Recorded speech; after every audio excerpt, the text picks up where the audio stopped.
Hi, welcome to For Flow with Chloe, where it's actually nice and sunny. Bada bing. And we're pulling some from the Guardian of the Night.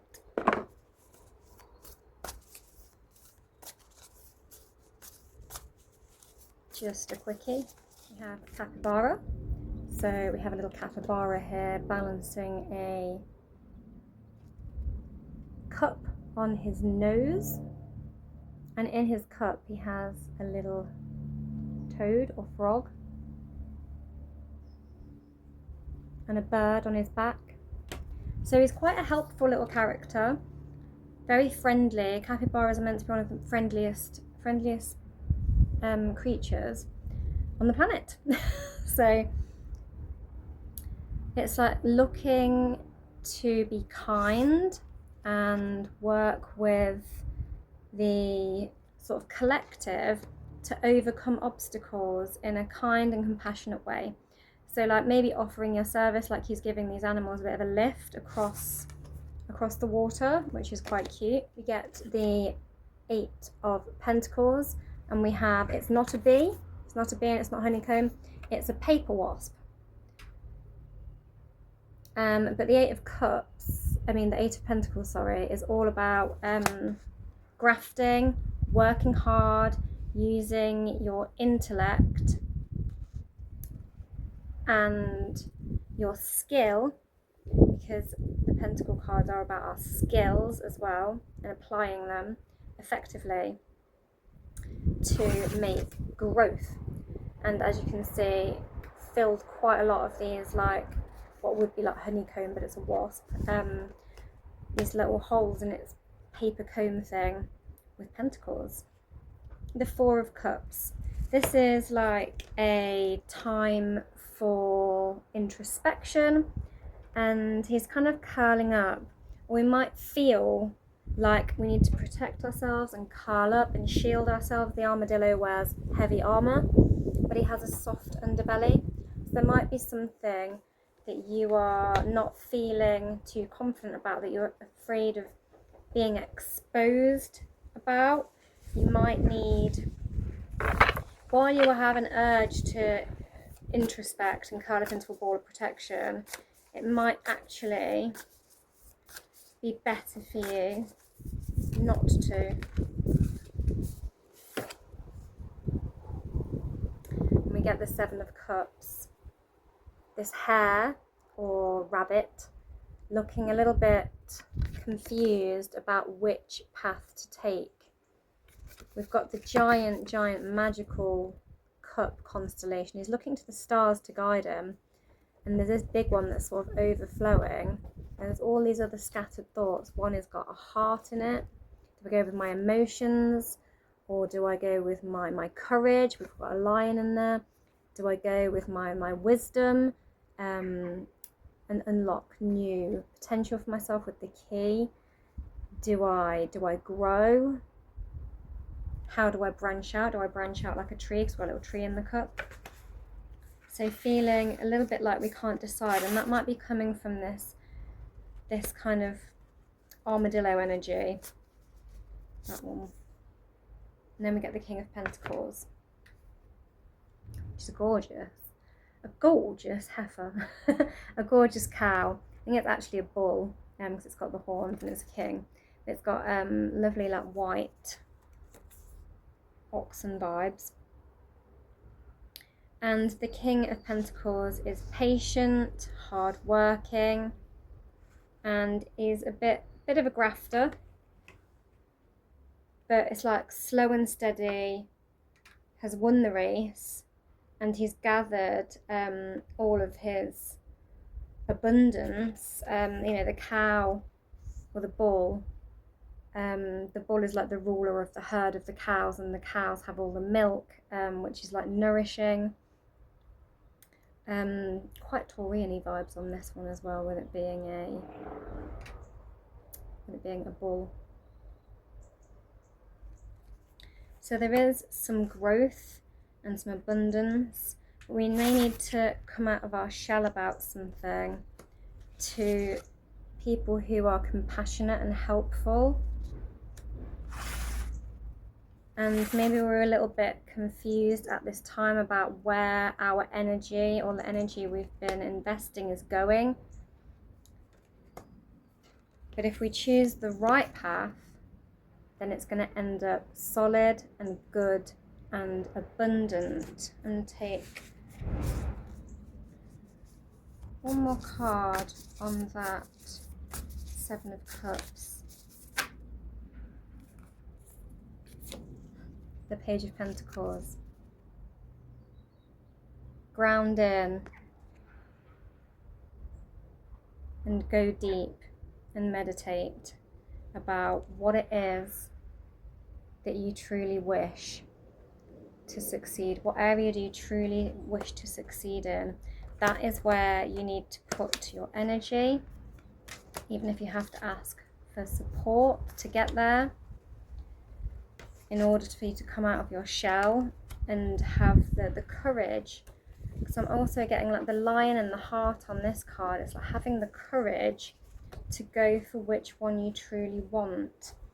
And on this card, it's got all these tentacles, but only one is reaching for this star that is the pentacle. We also had the Four of Wands flip over with it, which is like a portal energy.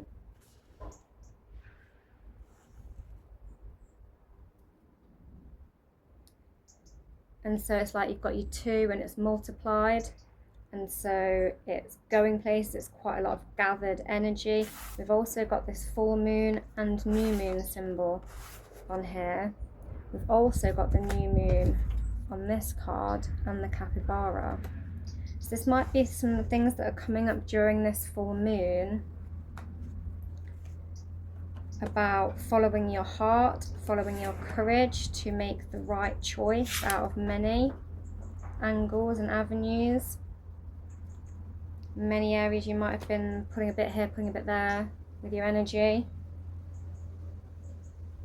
It's time to come out of your shell and really own one of these directions. Which avenue are you truly invested in? I think this full moon in Aries, which I have got a yoga class posted for, if you want to go and check out that as well. I'm going to put a link in the description to that as well, so go and check that out, because that's all about courage and determination and just going for it, being quite gung-ho. We also get the Five of Wands, so there may have been some disruption and maybe you're worried about upsetting the balance. You're worried that the whole dam might fall down if you speak up about what it is you truly want. You're worried things might come crashing down around you. But then we get the Six of Wands, which is victory. And he's got this garland, this wreath around him. It's like, I am crowned the king of the lemurs.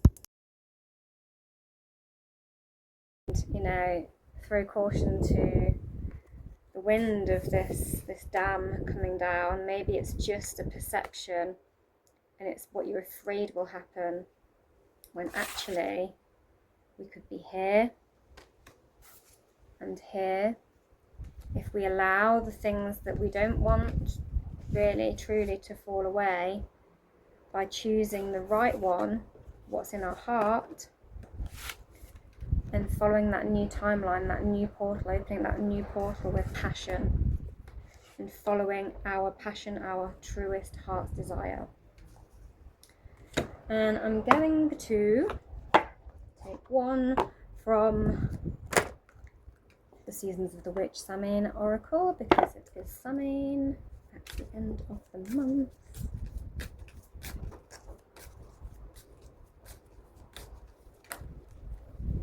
Ooh, we got two. We have Haunted. Ooh. The breaking of the floor beneath your naked feet, the creaking of the walls as the cold kisses flesh. You're never really alone when in the company of hauntings within the bone.